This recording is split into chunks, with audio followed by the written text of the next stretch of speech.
कभी सोचा है कि सदियों पुराने ये पुराण, ये ग्रंथ हमें शिव के बारे में असल में क्या सिखाते हैं?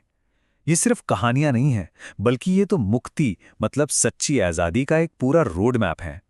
तो चलिए शिव की उन टीचिंग्स की गहराई में उतरते हैं जो उन्हें एक दयालु संरक्षक की तरह दिखाती हैं, और ये भी समझते हैं कि वो आखिरी मंजिल क्या है जिसकी तरफ वो हमें ले जाते हैं।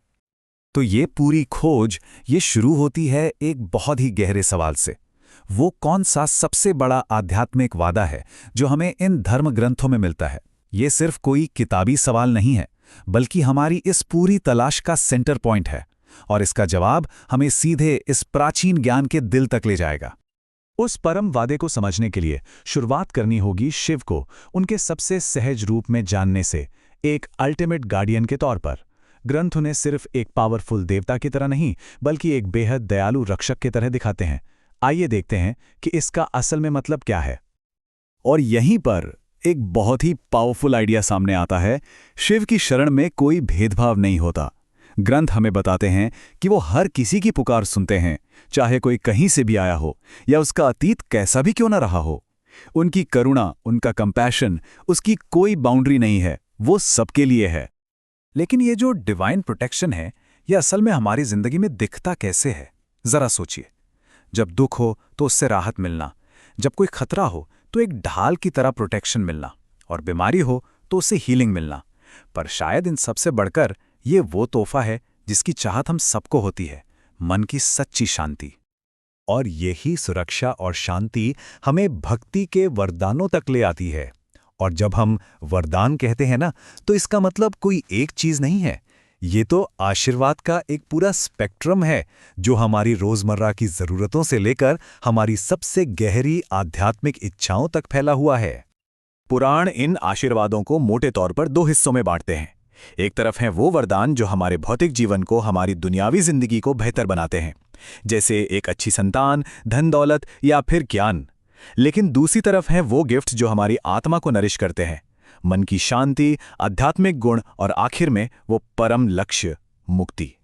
तो ये सब सुनने में बहुत अच्छा लगता है ना, लेकिन सवाल ये उठता है कि हम इस दिव्य कृपा को, इस डिवाइन ग्रेस को पा कैसे सकते हैं? अच्छी बात यह है कि ग्रंथ हमें सिर्फ क्या नहीं बताते, बल्कि कैसे करना है ये भी बताते हैं। चलिए उन प्रैक्टिकल स्टेप्स को देखते हैं जो वो हमें सुझाते हैं। ग्रंथ इस रास्ते को 3 बहुत पावरफुल प्रैक्टिसेस में समेट देते हैं। पहला, नियमित पूजा। ये हमारी रोजमर्रा की जिंदगी में एक स्पिरिचुअल एंकर डालने जैसा है। फिर पवित्र मंत्रों का जाप। ये साउंड की पावर का इस्तेमाल करके अपनी चेतना को ऊपर उठाने का एक तरीका है। और आखिर में त्योहारों को मनाना, यानी खास मौक़ों पर उस कलेक्टिव एनर्जी और भक्ति का हिस्सा बनना। और जब मंत्रों की बात आती है तो एक मंत्र सबसे अलग है, पंचाक्षरी मंत्र। ये 5 पवित्र अक्षर, ओम नमः शिवाय, सिर्फ शब्द नहीं है।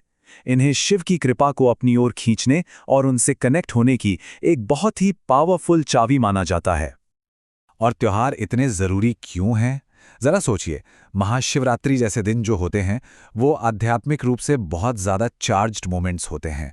ग्रंथ कहते हैं कि इन खास समयों पर हमारे जो भी प्रयास होते हैं ना, उनका फल कई गुना बढ़ जाता है, और दिव्य आशीर्वाद पाने के लिए माहौल भी ज्यादा अच्छा होता है। पूजा, मंत्र, त्योहार, ये सभी बहुत शक्तिशाली अभ्यास हैं। लेकिन सवाल ये है कि ये सब हमें ले कहां जाते हैं? इस पूरी यात्रा की फाइनल डेस्टिनेशन क्या है? अब हम बात करेंगे उस सबसे बड़े इनाम की जिसकी कोई कल्पना भी नहीं कर सकता। और वो इनाम है मोक्ष। ये एक ऐसा शब्द है जिसे हमने शायद कई बार सुना हो, लेकिन इसका मतलब बहुत गहरा है। ये सिर्फ मरने के बाद की बात नहीं है, ये तो इसी जीवन में जन्म और मृत्यु के इस कभी ना खत्म होने वाले चक्र से पूरी तरह आजाद हो जाने की बात है। ये है परम स्वतंत्रता, अल्टीमेट फ्रीडम। एक पल के लिए इस पर सोचिए। धन, सेहत, ज्ञान, ये सब बहुत बढ़िया है, लेकिन जन्म और मृत्यु के चक्र से ही आजादी, ये एक ऐसा वरदान है जो बाकी सब पर भारी पड़ता है। यही वो अल्टीमेट प्राइज है जिसकी ओर ये पूरी आध्यात्मिक यात्रा इशारा करती है। तो इन सभी शिक्षाओं को एक साथ मिलाकर हमें मिलता क्या है? ये सब कुछ हमें एक पक्के वादे तक लेकर आता है, एक ऐसा मैसेज जो हर सच्चे साधक के लिए है। यही इस पूरी यात्रा का सार है, इसका दिल है। तो एक साधक का रास्ता असल में दिखता कैसा है? इसकी नींव होती है गहरी, अटूट श्रद्धा में। ये सिर्फ बाहरी रीति रिवाजों के बारे में नहीं है, बल्कि दिल की पवित्रता और एक नैतिक जीवन जीने की कमिटमेंट के बारे में है, जिसे हम धर्म कहते हैं। सच्ची भक्ति तो अंदर से झलकती है। और शायद सबसे खूबसूरत मैसेज तो ये है कि ये रास्ता सभी के लिए खुला है। शिव की कृपा कुछ चुनिंदा लोगों के लिए रिजर्व नहीं है। जो कोई भी ईमानदारी से, सच्चे दिल से इसे खोजता है, वो इसे पा सकता है। और सच्ची श्रद्धा हमेशा मन की शांति और आध्यात्मिक शक्ति की ओर ही ले जाती है। तो हम अपनी इस यात्रा के अंत में वहीं लौटते हैं जहां से हमने शुरू किया था, लेकिन अब एक गहरी समझ के साथ। पुराण हमें ये सोचने पर मजबूर करते हैं, क्या अटूट विश्वास ही सच में शाश्वत स्वतंत्रता की, उस इटर्नल फ्रीडम की चाबी हो सकता है? इसका जवाब शायद हम सभी के भीतर ही कहीं छिपा है।